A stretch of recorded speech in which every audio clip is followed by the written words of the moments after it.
People smile when they don't know what to say.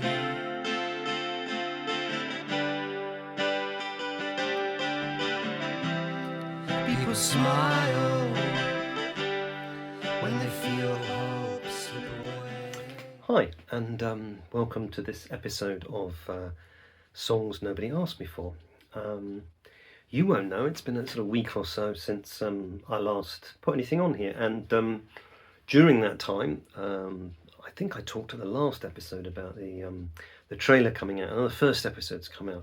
It's been a really weird experience for me, and encouraging and deflating all rolled into one. You must have worked out by now that's what I am. I've always got more than one thing. I've got the opposites going at the same time, really. So the encouraging thing was, is that, some people have listened to it. The weird thing is you've no idea who it is, so you don't know whether it's just some friends or some random people. And, I've got to be nice to have a mix of both. And, of course, because I'm so far ahead of myself, I don't know whether there'll be lots of people involved in all of this, or there will be the same group of people. The trailer, remarkably for me on YouTube, had about over 400 views. I was really excited about that, and I think on Spotify it had 12, and that's fine. 12 was, I would have taken 12 at the beginning of this. So of course then I put the first episode out, which is kind of an introduction really, and I got 6 views on YouTube, which was pretty gutting. Had the first one only done like about 5, and then I got 6, I'd have been, okay, well, it's a slow burner, it's a slow start. I was spoilt by that 420 or whatever it was, and I've had 8 views of the first episode on Spotify. It's okay. I mean, it's kind of, I don't mind that. 12 views for the trailer, 8 views for this, or for the first episode. So I don't know. I've got to wait and see how it pans out, how it goes. And of course, if you're watching this, you'll know really whether you're the same 8 people or 2 people or 3 people watching this with me, or whether it's moved forward in some way, So it's a funny place. One of my friends decided to write me a very analytical critique of my first episode, which was pretty damning, in a sense, which I won't repeat. But it was actually also helpful. The thing with it is when you're making these, maybe people they show them to all the time, but for me, maybe it's like writing a book. You kind of you're in a little echo chamber of your own sometimes. I certainly know I've watched these before I put them out so many times because I'm just trying to check, checking for things like the other day I realised there was something on one of them which had my personal details on. So I was kind of thinking, I need to, so I just edit the screen size on that bit so that, you can't see it. You have to think about these things, So it's kind of tricky, but it's kind of okay. I don't know. It's where are we today? 6th of August, 2025.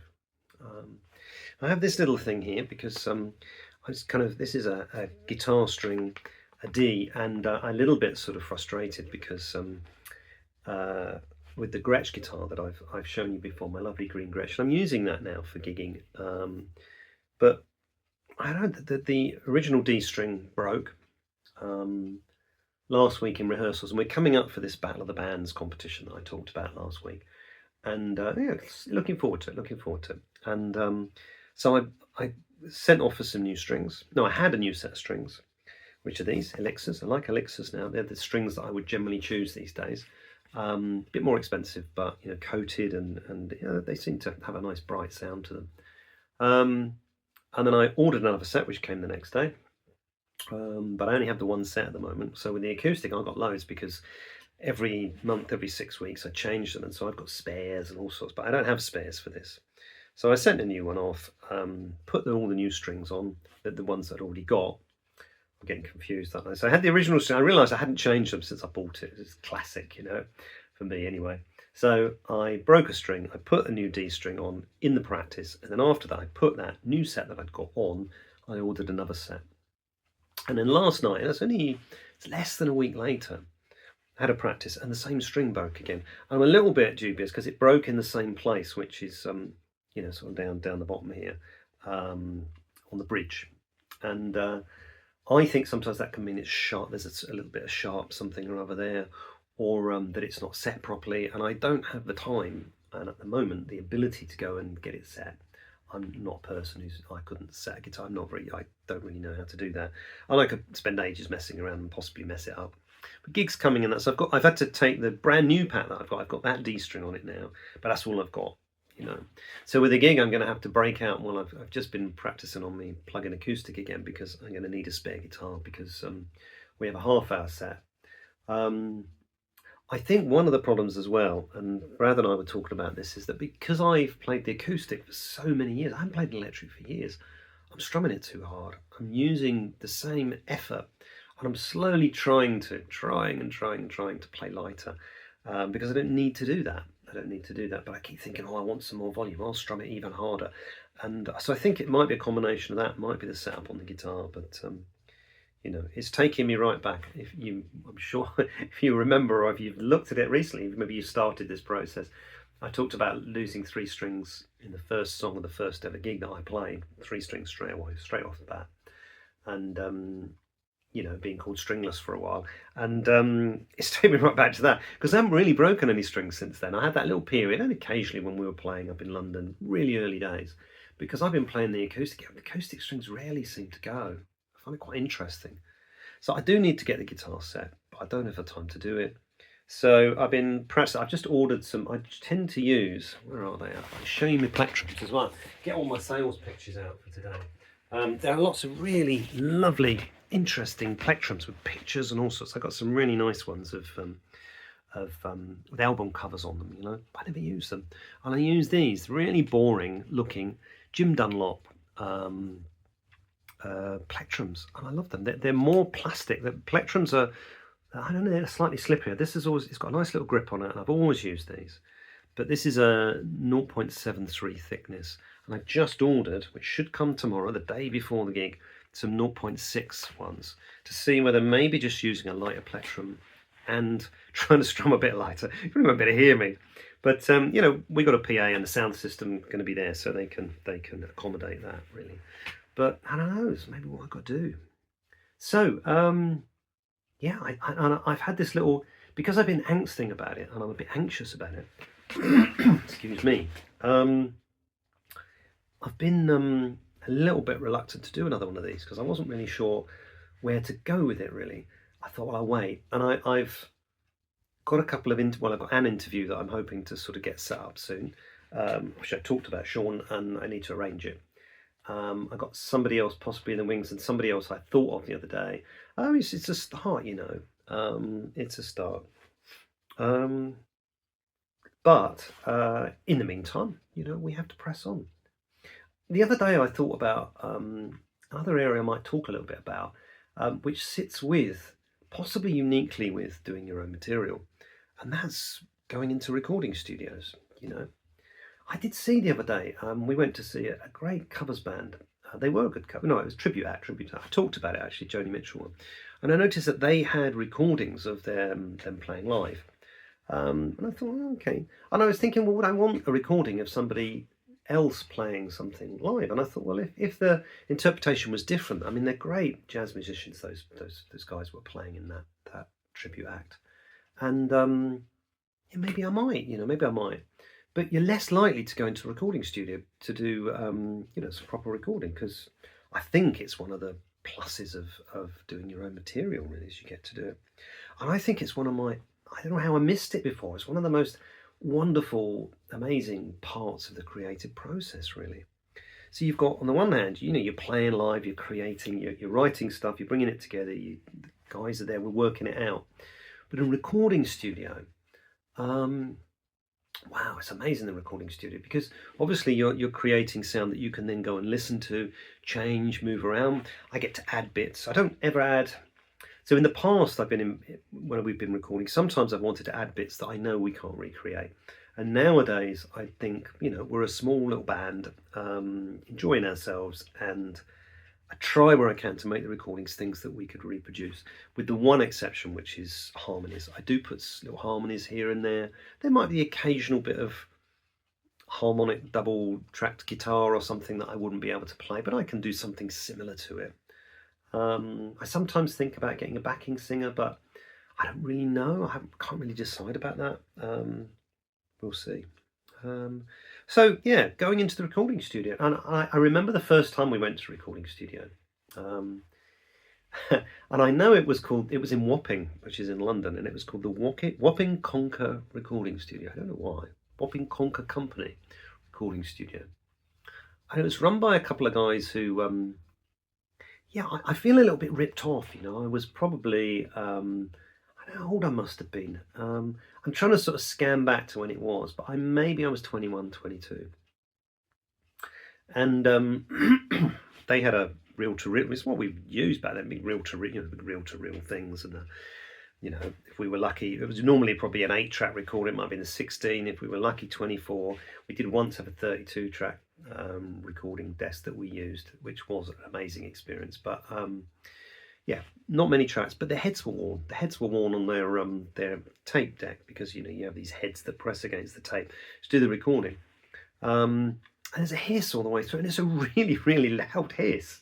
And somehow we got suckered into thinking that this was okay, and it was all right. It was a bit of a hiss, but it's because the heads are going, but it's all right. And I thought, oh, okay.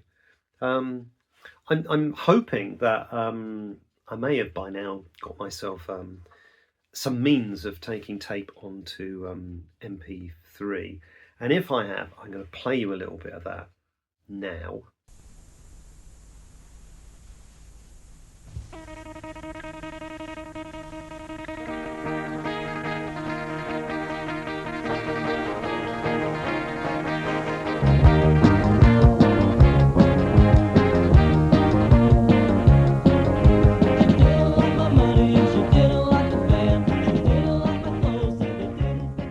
But if I haven't, I'll just say, well, look, I can't play that.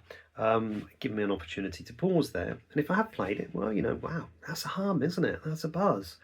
But I remember the experience being good, but I remember even then really being aware of the poor sound quality of it, And it was my first experience. I talked about this in one of the other podcasts about putting double vocals down. I talked about it when I did the episode on, like being a singer-songwriter. I said I did a bit of recording then. And yeah, it was quite hard, So I had to sing the whole song. We did 3 songs, I think. I know we did one of mine, one of Pav's, and I can't remember what the other song was. But if I can get onto the tapes, I will discover that. But I remember having to sing the song and then having to sing it again. And it was quite hard. It was hard work. But, something I managed to do, something Pav managed to do, and I think you can really hear it in the recording. We sound really overproduced, which I doesn't say it's an odd that somehow we'd managed to achieve sounding quite rough, but sounding overproduced at the same time. I think that's quite an achievement of theirs, really, to do that, really. And I loved going in the studio, but it did become a rare thing because it was so expensive for us. We didn't raise any income as a band. I didn't feel that I had enough money at that time. We had a young child. I didn't, well, not then, but later on when I had a child and I had children, never felt I could really justify the money. Probably back then I didn't have the money. So we really had to gather money together to go to the studio. And I remember that one. I particularly remember another one we did, which was out in the countryside somewhere. And our drummer Ben, we talked about Pav and I in the previous podcast. So this was our second iteration of our band in London, wanted in 50 states. Ben found this studio, and it was that was where we had the 32-track recording desk, and it was quite expensive to go there, but I think he'd managed to get us a discount. But we'd go and we'd have like, I don't know, 10 hours, 7 hours to 8 hours, something like that. We'd try to have a long day. It was a long drive, I remember. I can't remember where it was. I think it was somewhere in the southeast because we were in London, but it was right out of the city. So it was out in the countryside somewhere. Went to this place. Wow, this is amazing. It's big. It was kind of really, all the stuff you might see if you ever watch any of these bigger bands recording. But we did a track called, what's it called? Turning Blue. I love it. It's a really great track. If I get an excuse to play it, and I did talk about trying to put Brilliant Button, Wanted in 50 States stuff on Spotify. So if I have by now, I'll put a reference or a link into it. But I tell you what, we didn't have a lot of time, and I remember we'd always do 3 or 4 songs. That's what we tried to do in that time. And Ben got obsessed with reverse looping a sound. And this is hard to do. Now, you could do that in 2 or 3 minutes now, you know. So he was getting the crash, the of a cymbal, and then turning it around so it became a sort of type of thing. And again, I'll play it now, or I won't if I'm not been able to do that. And if I haven't, I'm really sorry. But you know, again, if it's on Spotify, you'll be able to hear it. And it was great, but now you could do it in a few seconds because you'd just do it. You're recording online, and you'd be or digitally, and you'd just be able to swap it over with a program. Back then, what you had to do is you had to get the tape, and you had to turn the tape back to front, record it, but you had to find the right place. It took hours. I mean, literally, that one little bit probably took us 3 hours. And we were twiddling our thumbs, the rest of us, thinking, for goodness sake, you know, Pav anyway. And just thinking, look, we need to get on. But he really, I mean, it sounds great. But what it meant in the end was we did another track on there called Anyway I Look at It, I Lose. And I had a guitar solo, one of my very rare guitar solos in it, which I used to play live, actually, and just about cope with. But we didn't have time to do it. So, and Ben had one of these tiny little 4-track cassette versions of this, and we had to take the cassette, and I had to meet up with him and do the lead on that, really. Ben used to play to a click track. He used to like doing that, so that would be like a metronome track in the background to keep us in time. But when we tried that with Brian later, I think I said this in the recording with Pav, he couldn't do that, but was much more. He was a more natural sort of. He just wanted to play, and it kind of worked really. We did some great recordings with Brian. Some of the ones I most like of what we've done. My side, I think I used that on one of the intro to the one with Pav, the interview with Pav we did. Really good quality, I think. I really like the quality. Still do listen to it. I think, yeah, that's good quality. And then we've come to Plymouth, and we tend to go to the same place, which is really cheap and very nice. Well, it's a guy called Doc, and I've known him for donkey's years, and he works at the Plymouth Musicians Cooperative, and they have a recording studio there. And I like supporting them because they do a lot of work in the community. I've never known, because I don't know enough about recording, whether if we went somewhere different, we would get a different sound, you know. And I'd like to try. And I think we may the next time we go, and we were going to go in August, but we've had to interrupt that. But maybe if we go in October, November, I will have another look for another studio. It's going to cost me 2-3 times the amount, but I don't mind doing that if the quality of what we produce is noticeably different. You know, I think it's fine. It's out on Spotify, you know, quite happy with it. But you know, just curiosity. If someone else was mixing it, if we were in different equipment, you know, different place, would it sound different? But the process of bringing it all together is fantastic. Now we have to do what a lot of small bands have to do. I was listening to one of these sort of things. It was on Instagram, I think, talking about how Tears for Fears created Everybody Wants to Rule the World, and how it was a song that Roland in that band, I really like them as a band, and Roland didn't like it.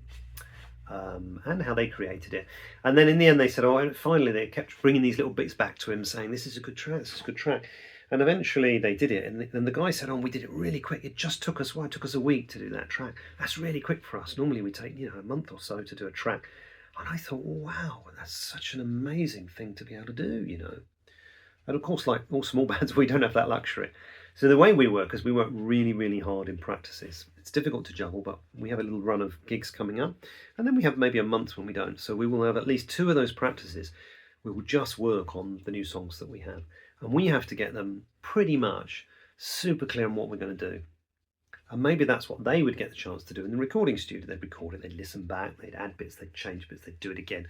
We can't do that, but we can do it live. And then when we go to the studio, I think there's 2 ways of doing it, and there's probably many ways of doing it. In my experience, 2 ways, because Pav and I did one track right at the very end when we were in London, and we did it the other way. So that the other way would be, the way we don't normally do, is where you would lay a drum track, and then you would add the layers of the music to it. You'd add the bass, and you'd add the guitars, and you'd add the vocals.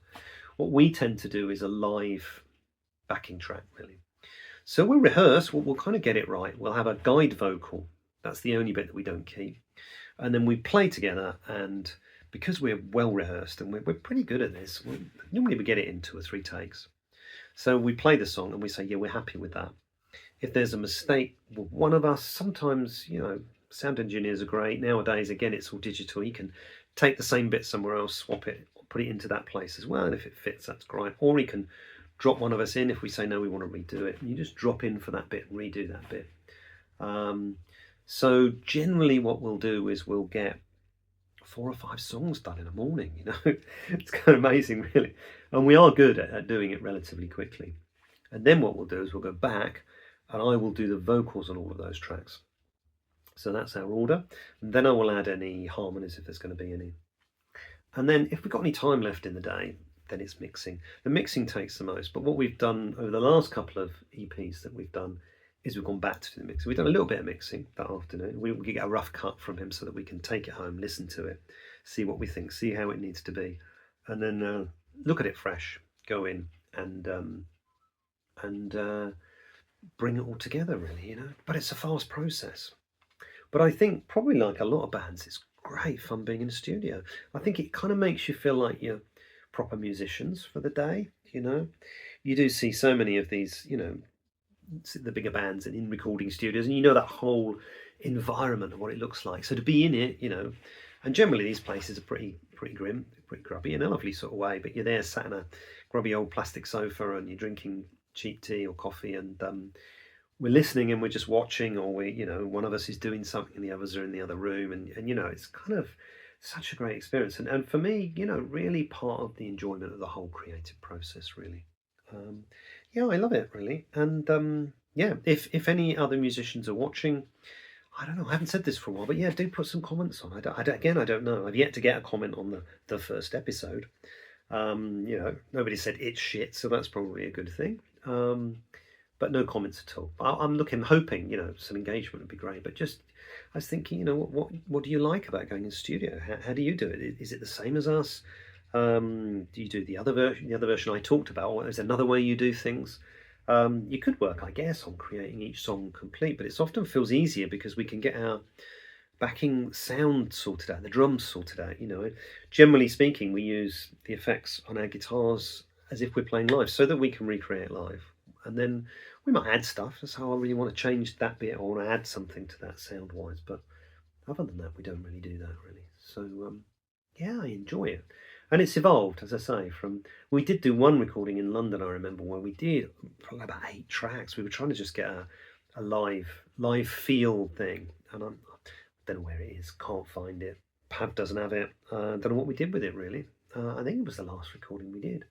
It's an odd thing to do, in a way. I just decided we wanted sort of almost like recorded live versions of all of our songs, or a lot of our songs. But I don't know, maybe I knew I was leaving at that time and wanted to keep something. I don't know. Didn't do a very good job of keeping it. Somehow it's gone thrown out.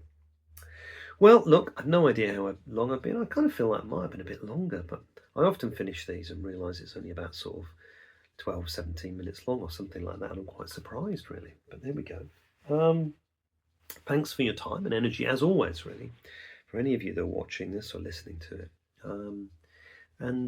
Yeah, go check out the band, #MusicTheCurve, and I will see you again in some form or another next week. Doesn't matter if you think I'm right, think I'm wrong.